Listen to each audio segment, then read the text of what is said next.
Trace, you were the guy that said all along, and we continue to bang the drum for you because you said it. No one else would listen. You were like, trying to lead those non-believers who were stuck in the desert for 40 years, right, into the promised land. You were the guy that said. I mean, you were the lone voice I don't think it was that. I don't think you it was were that. the lone voice out there saying early in the year, sit down Joe Burrow. Let's see what Browning can do healthy. Listen, I don't think that's even that crazy of a take. Everyone's like, oh, my God. I mean, the guy that you had for the first 3 weeks was the world's worst quarterback. You say that, and you say it's not that big of a deal. He had a quarterback rating for 3 weeks in a row of like 20. He was terrible. When you say that, though, we should all remember Zach Taylor, who infrequently will abuse somebody in the media for asking a question, I can't remember who it was, might have been Kelsey Conway or somebody like that, lit them up when asked about the possibility of Burrow not playing in a game early this year. I mean, he lit her up. Listen, there's blinders that have happened to this city, and that is perfectly fine because of the circumstances that have happened. It's like the proverbial child that for whatever reason gets all the credit in the family because the siblings also helped out. And it's like, yeah, maybe the one child did a little bit more of the work or whatever, but they didn't do it all. And I think that's my whole point with this Joe Burrow thing. He was terrible the first 3 weeks. Awful. If you watch the games, it's not hard to realize you got one player on the field that was causing a significant amount of the issues, and he was the problem. I don't give a damn what he did before. He was the worst quarterback in the NFL the first 3 weeks. So to sit here and think that, oh my God, how did you think this guy behind him could possibly... I don't know. He's in the NFL. He's in the NFL. You have some of the world's best players on offense as well. It's not like this guy doesn't have any weapons. To sit here and think that Tyler Boyd, T. Higgins, and Jamar Chase, and for lesser of an extent, I guess Joe Mixon still has a little bit in the tank, can't be somewhat serviceable with a guy that can just throw the ball a little bit, that's what's happened the last few weeks. I don't think Jake Browning is some unbelievable quarterback. I think that ultimately he knows the offense and he makes just standard throws. And I don't like the other thing too that's crazy to me is like, oh my God, look how bad of a throw it was to T. Higgins. I mean, Joe Burrow's done the same stuff with Jamar Chase. He just throws the ball up these guys because they're the elite receivers. They're elite receivers. They're the best receivers in the game. Those are the types of plays that you try to make if you got those kind of guys. So to sit here and suggest like some passes are horrible, he's getting away with them. Well, I mean, if that's the case, then let's go back and look at Joe Burrow's tape. He's made some terrible throws too. In fact, he threw a terrible throw down the middle of the field in the AFC Championship game to Jamar Chase, and everybody's ranting and raving about how great of a throw it was because it's a smart throw. It's a throw in which you're giving your guys that are better than everyone else a chance to succeed. And, I don't know if this is really, quite frankly, at the end of the day, going to pan out for the Bengals. I'm not suggesting that Jake Browning is better than Joe Burrow or anything like that, but I can't wait to see what it looks like for Joe Burrow, when in which he gets back, and how they handle this whole thing. Because it'll be very interesting. Because it's been very clear and proven already to me that whatever they've decided to do, and whether you want to say they changed the scheme up or not, Tom, I don't care what they did. They are scoring more points and look more effective the last, whatever it's been, 3 weeks, than they have in the last, you could argue, 2 years outside of a game here and there. I agree 100%. I agree 1,000% with what you just said. It should be noted, Paul Dehner Jr. From The Athletic, guess how many guys in the NFL have started their career in their first 4 NFL starts, hit on 75% of their throws or better while throwing for 1,000 yards or better in their first 4 career starts? Guess how many guys are out there? All time, history of the league. 1, Jake Browning. 1. 75%, which you wouldn't expect that. Maybe any other stat that he's doing right now outside of the wins and losses. When you don't basically play in real action football for years, he's never played in real games since he came out of Washington. We don't count preseason games. This guy's not played. And he's hitting 75% or better on his pass attempts. 1,000+ yards. Reed, got to give it up. You got to listen. You do got Gotta to give it up. Jake Browning You has beat him down. You got to give it up. You beat down Browning and you beat down Brock Purdy. What do they have in common? I don't think I ever beat down Jake Browning. If I think back to what I was saying back in the first 4 weeks, which in hindsight I was wrong. There's no way around that. I was wrong.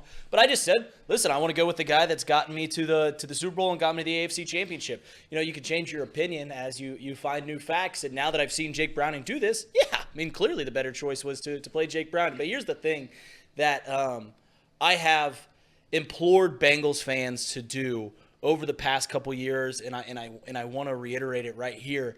It's to shed the baggage of the old Bengals fan, right? The old Bengals teams. Because in years past, the Bengals don't win that game on Saturday. Marvin Lewis's Bengals. Well, nobody wins that game Saturday. I think the record I saw today was trailing by 14 or more with 9 minutes or something, whatever it was. It's like 4 and 200. Okay, well, the Bengals did it. Marvin Lewis's Bengals never did that. Andy Dalton, Carson Palmer, they don't do those things. And time again, under Zach Taylor, under Joe Burrow, under Jake Browning, Lou Aaron, all the guys that are currently a part of the team now, they continue to reestablish what it means to be the Bengals. They continue to reestablish what Bengals fans should expect from their team. Like I said, there's still this trauma. I would say it's trauma from what we've seen the Bengals do over the past 20 years. What we've seen the Bengals do since the early 90s, past 30 years. And it's completely being erased right before our eyes. And I don't know who deserves the credit there. I don't know if it's Zach Taylor. I don't know if it's the current ownership, like the new people that are taking over and kind of taking back Mike Brown's roles. I don't know if it's Duke Tobin. I don't know if it's Lou Aaron, Joe Burrow. I don't know who it is. And I really don't care who it is, who deserves the credit. But this Bengals team is not the Bengals team that we've seen our entire lives. Because with a backup quarterback, they have won 3 out of 4 games. With a backup quarterback, they have scored 30-plus points, 24 points. And I would say that really since week 4 this year, this Bengals team has been one of the best teams in the National Football League.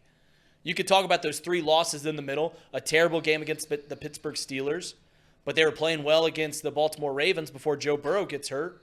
They were 1 catch away from beating the Houston Texans. So over the past 10 weeks, this has been one of the most complete football teams in the league, and I don't think enough people are talking about that.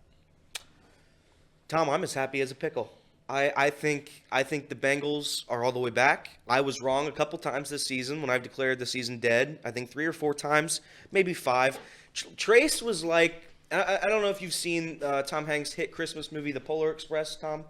But there's a scene in that movie where, they're trying to ring the bell, but only the believers can hear it. Trace was ringing a little Jake Browning bell, ding-a-ling-a-ling. He was hearing it. He was hearing it loud and clear. And I and Reed and especially Casey, we were ringing that bell, and Trace was going like this, as loud as a bell can be rung, and Casey couldn't hear it. Reed couldn't hear it. I couldn't hear it. I'm hearing it now. Tom. Seeing is believing. Aren't you the guy that said D-U-N? No, I don't believe I've ever said that. No, here's the thing, Tom. The Bengals in this offense right now has looked the best it's looked all season with Jake Browning. I want to make that very clear. Sure. Joe Burrow had a very good game against the 49ers, arguably the best offensive performance and defensive, really. The best complete game of the year was against probably that 49ers team. Yeah. Yep. Outside of that, Jake Browning has owned this Bengals team. Chase Brown, the addition of Chase Brown, I'm not going to say it deserves as much credit as Jake Browning, but it deserves something. That's opening a whole new list of possibilities. No doubt about it. Jake Browning's, I just looked at it. He threw to 11 different receivers yesterday or Saturday. 11 different receivers. And again, this is maybe Joe Burrow was hurt, maybe he wasn't hurt. Jake Browning looks legit. He looks legit. So if this is what this team is, this is the new identity of this team, and I know we're losing guys, we're getting injured. I think there was a point it was like back-to-back series there. The Bengals lost lost a player. But you can't ask for more. You can't ask for any more. And I'm the number one guy, and I'm sure we're going to talk about it. And Tom's guy here, Zach Taylor. I think there is something to having just a good team culture. I get that. I firmly do believe that. Do I disagree with some of his play calls? Sure. If it's 3rd and 1, you would think you just run the ball twice, maybe a little double reverse flip-de-doo to our tight end and have him run out of bounds for a loss of 10. Maybe that's not the right call. But I'll tell you what, the spirit of this franchise has never been higher. Yep. I love this team right now more than I loved them at the beginning of the year. That's a fact. Is this team? Let me ask you this, Tom. Is this team better now than they were at the beginning of the year? Yeah, there's no doubt. I mean, not even remotely debatable. It's not even remotely debatable. We saw the way they started, and they had that nice little run there. You talked about the 49ers. They beat the Bills, right? Beat the Bills. But, I mean, look. Everybody talks about the Boyd drop against Houston. Come on now. You got Joe Burrow, who was healthy at the time at quarterback. You've got to beat Houston. I mean, come on. They allowed Stroud to throw for 350, and they ran for over 150. And they lose to Houston. I mean, come on. Houston's okay, but I mean, they're 8-6, just like the Bengals are, and they play half of their games or over a third of their games against a terrible division. Jacksonville's a joke. Indy, I mean, does anybody really believe that Indianapolis is a playoff team? I mean, come on. Come on. Just like Minnesota. I mean, God bless them. They've lost their quarterback. I mean, anyway, listen, I give you. You guys joke around a lot because I've said this before. When people are down, I'm not going to put my foot on their throat and keep them down till they suffocate to death. Okay? I'm not doing that. That's why when I used to broadcast bad Reds teams, I'm not going to beat them down. They're not any good. They're going to get beat. They stink. But when you're good and you have a chance to go from good to great, Taylor has been great in everything that Elliott just said and everything Reed just said. Their culture, whatever that means, but you see it in the way they found a way to rally. I admire the fact that they've changed the style of play to the offense. If you're going to give credit there, you also have to question what they weren't doing before Jake Browning. Why are they in shotgun every play? Where was Chase Brown? Where was Tanner Hudson? Those two guys alone, why they might be the 5th or 6th or 7th or 10th and 11th players you think of when you think of the Bengals offense. Where were they? Nowhere to be found. One guy on the practice squad, another guy was hurt for a little bit, but nowhere to be found. And you can say, well, he couldn't pass. Okay. But where was he? But what you can question is, so Taylor's done a phenomenal job in that regard. There is no doubt about it. He has not only held this team together, he has helped create an environment where the players are accountable and they are stepping up and doing what they need to do to win games and stay in a playoff hunt. But you can question. It seems like on a weekly basis, and I sent it out on X yesterday, Saturday was a playoff game. Every game for the Bengals is a playoff game. 3rd and 1, asking Tanner Hudson to throw a pass is absolutely inexcusable. I mean, come on. Let's be real about it a second. You can be both here. It doesn't have to be one or the other, okay? You can be a Zach Taylor guy, but you can also be the guy that says, are you kidding me? We're moving right down the field, and on 3rd down and a yard, of all the playmakers you have on offense, our best decision right there in that spot, 3rd down and a yard in a playoff game, is to ask Tanner Hudson to throw a pass? Seriously. And everybody just lets it go. Oh, they pulled it out. They pulled it out of their tail. You and I both know it. It took a miracle play by Higgins down there at the end. It took the defense coming up with the 2 stops you talked about, 4th and inches, right. Which, by the way, brings us to the fact of what in the hell is Minnesota thinking about? They got a running back who the Bengals couldn't stop. He wasn't even hit till he was 5 yards past the line of scrimmage every time he touched the ball. He set a career high in rushing. And they go quarterback sneak back to back.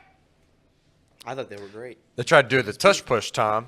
And they With had an the infant trying to push. yeah, they had the smallest guy on their team try to push the quarterback on the tush love him. push. I mean, it's God just love him. blasphemous. I mean, it's inexcusable for Minnesota what they did there. But hey, it is what it is. We stopped them, and you also forgot to mention the Tyler Boyd miracle catch and scamper down the field to get them in field goal range. I mean, I understand what you're saying, Tom. Zach did not have a good game for about 3 quarters, but when you got the roster that we do, and I think I'm confident in saying this, when you have the roster that we do, if you can call a perfect quarter, I don't think there's any lead that you can't or there's no deficit that you can't overcome. I mean, Jake Browning proved it Yeah. this Saturday. I mean, you're down 3-14 going into the fourth quarter, and 14-3, whatever, and 17-3. 17-3. They had to score 14 points to tie the game. Yeah. Regardless, they were down. You were there. They were down 14 obviously points. deep in the Bud Light or high noons or whatever. But go ahead. Yeah, a Miller guy. But anyways, Okay. they were down Miller 14 Lite. points, and they were able to come back. So I got to give credit to Zach for being able to get those guys I in the right agree. position. And we said that. You can have it both ways.